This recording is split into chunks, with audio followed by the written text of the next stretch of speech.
Actually, this is a film which is based on a couple of non-fictional books written about that story, which adds kind of a layer between the real facts and what I made. If you work as a journalist, as I used to work, and you open the newspaper one day and you see this title that this priest acted like a demon, exorcising this girl and tying her on a cross in Moldova, in a town where nothing ever happens, you will be, I don't know, amazed. So I was really following what was happening for a long while. And little by little, I was trying to understand what happens. And it took me a long while before I decided to make a film out of it.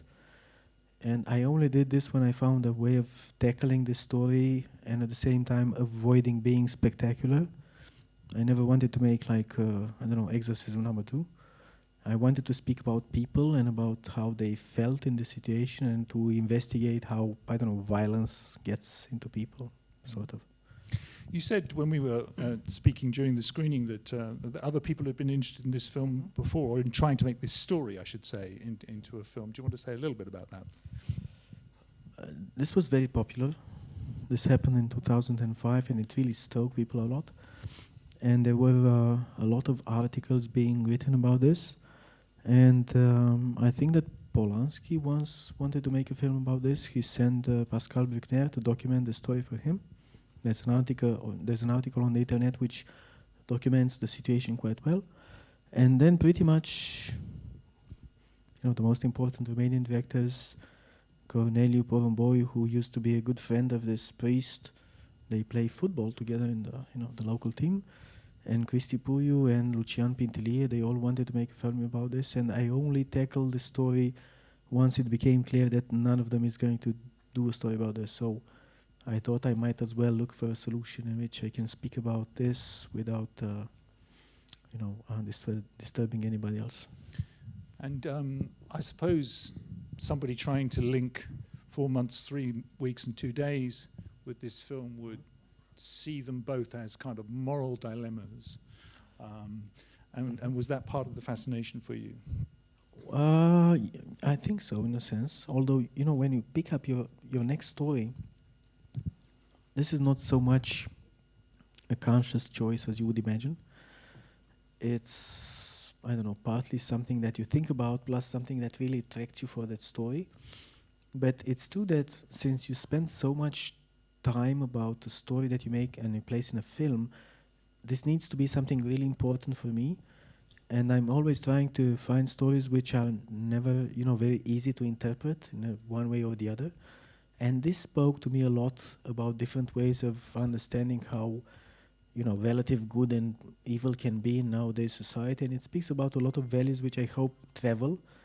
I hope it's not going to be like seen as a local story about this strange country of Dracula, whatever, and about the Orthodox Church. I don't think so. I think it speaks about things which are, really very valid in a lot of territories. Mm-hmm. And this is why finally I decided this is going to be like, the next thing that interests me. Mm-hmm. And you were working mostly with actors, or are there some non-actors in there as well? Actually, they are all actors. Yes. I don't have this idea of working with mm-hmm. non-actors. Mm-hmm. People assume then non-actors are somehow more natural, mm-hmm. which I don't think it's true. Mm-hmm. I think that this is a film which is very, very difficult. And even working with actors is difficult because you have to ask people to do things that they don't normally do in film. You can't really fake violence and aggression and aggressivity. You need to feel it. Therefore, you need some people that train for this, some people which are really very generous, and they will, they will understand that this part will affect them for a while. They need to experience what their characters experience so that they can render this in front of the camera. Mm-hmm. And when you add on top of this working very, very long shots in winter time, and you need to rely on professional actors. And how did you inculcate the atmosphere of this church and the kind of monastery or nunnery?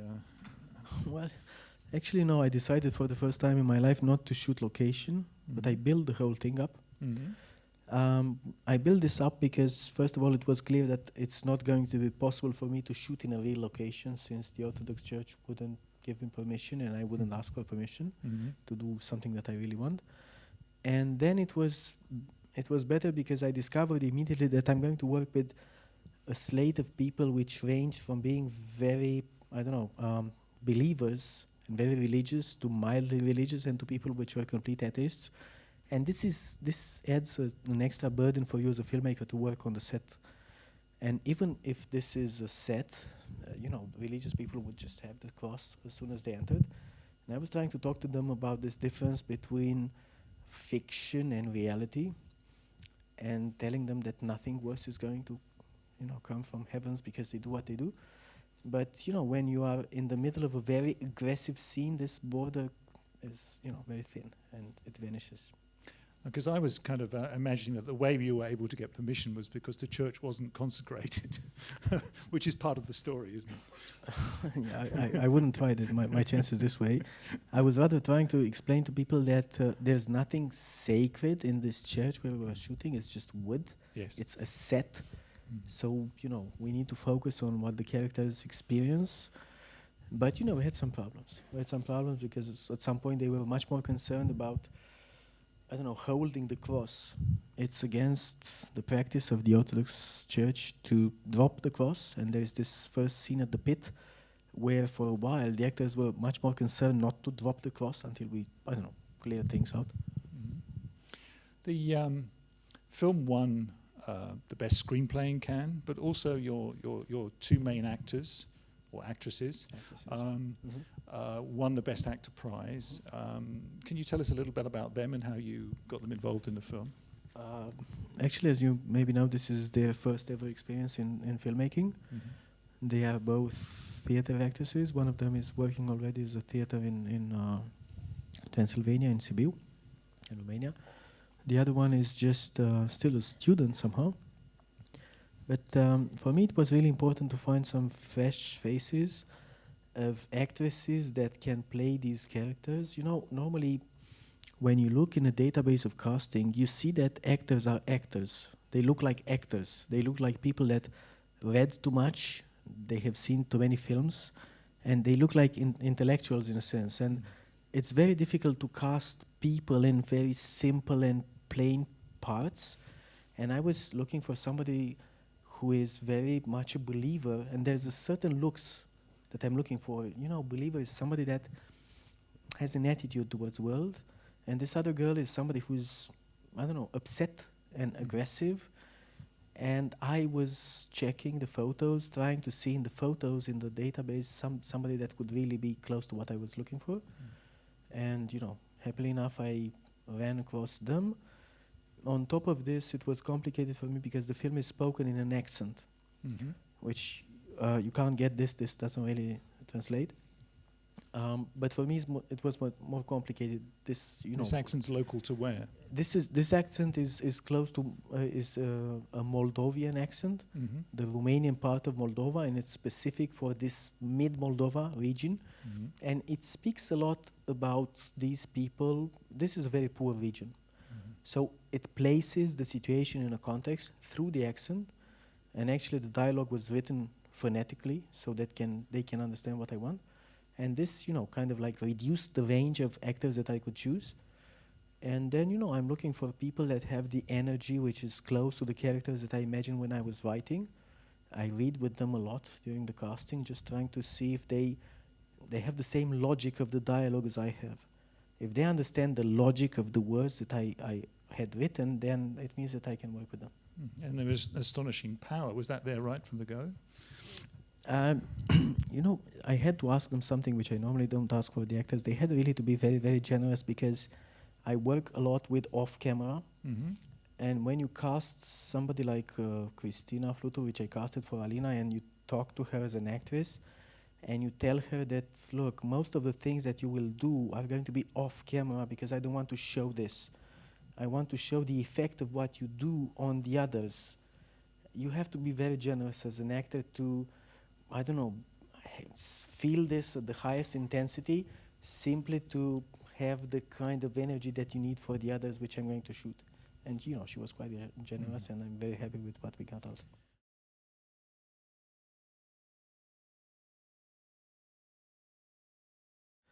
We shot and we staged these situations sometimes working at minus 15 degrees, but actually this was not the problem. Problem was that you can't fake violence in a film like this. You need to experience it.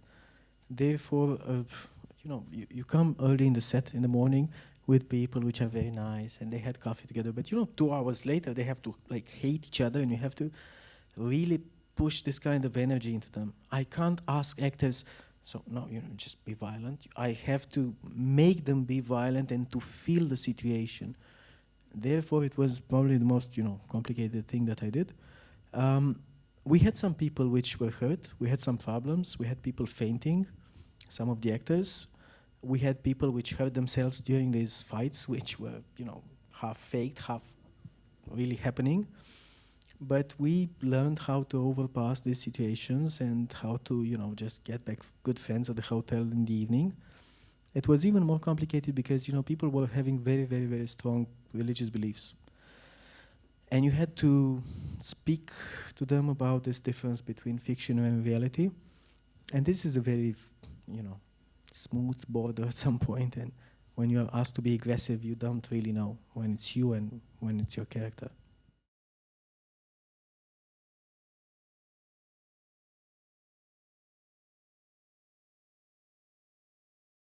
Well, actually, people believe that I really love women a lot, and this is why I keep on writing about women, but it's not a conscious decision. It might be, but it's not a conscious decision. I'm always attracted by the story. You know, people start in different ways writing screenplays. I start from the story. The story needs to speak to me. I need to have a very important conflict between the main characters, but at the same time, I need to have a world behind. I need to have, as Nick said, a moral dilemma behind. It's just happened that these two stories that you've seen here involve a couple of women and a strong man. But, you know, I thought about this because I keep being asking this, and maybe women are much more victims of the aggressivity which is present in nowadays society, and this is why I end up making films about women, but I don't know. Actually, I'm glad that in between I made this Tales from the Golden Age, which involved a lot of stories of men, so I don't know what I'll do next.